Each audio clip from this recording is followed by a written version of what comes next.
Our first storyteller is Bob Kniffin.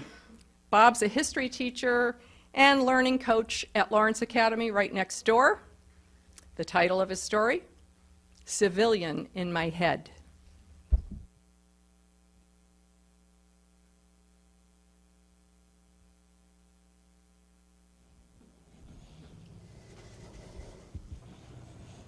Good evening.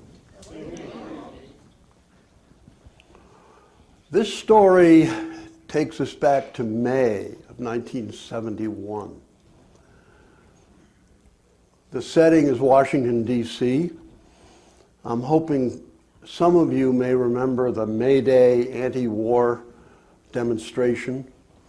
It was the largest anti-war demonstration to date.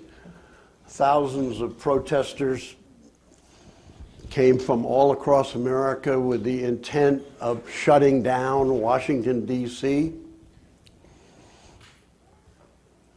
At that time, I was cooling my heels at Fort Bragg, North Carolina. I was a lieutenant with 6 weeks left in my military career. I was already in graduate school. I was already growing my hair. And indeed, as Carol introduced, I was a civilian in my head. I had no recollection that thousands of protesters were gathering in Washington, D.C. Meanwhile, back at the Pentagon, decisions were being made about how to control the demonstration. And the decision was to try to have it controlled by the state and local police and to keep federal troops away from the demonstration. The reason for that, some of you may remember, it was only a year from Kent State. However, the decision was made to send a brigade of the 82nd Airborne Division under cover of darkness to Washington and have them sequestered or hidden in RFK Stadium in the event the demonstrations got out of control.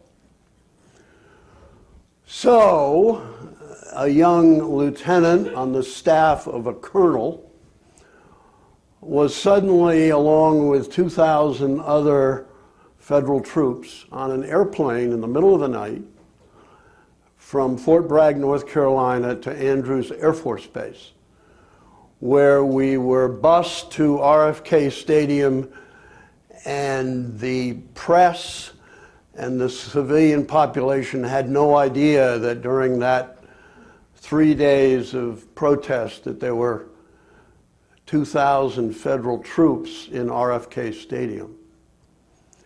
My job as a young lieutenant staff officer was to be a liaison between those troops and the DC police. So in uniform, camouflage uniform, I got to ride around with the Washington, D.C. and state police to all of the hot spots, the Key Bridge, DuPont Circle, the White House, the Capitol, and some other names I can't remember, wherever the protesters were gathered. I was the only federal troop that was visible to the protest, and therein lies a tale. I was often mocked. I was called a baby killer. There was also a lot of humor. I remember a group of female protesters. I assume they were stoned. There was copious marijuana smells in the air. I'd read about marijuana. I didn't.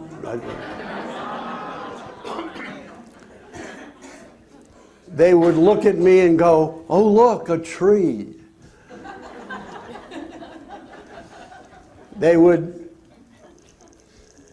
try to get me to smile. I felt like one of those beefeater guards at Buckingham Palace. They'd try to get you to laugh, and of course, because I was surrounded by DC police, I had to put on my professional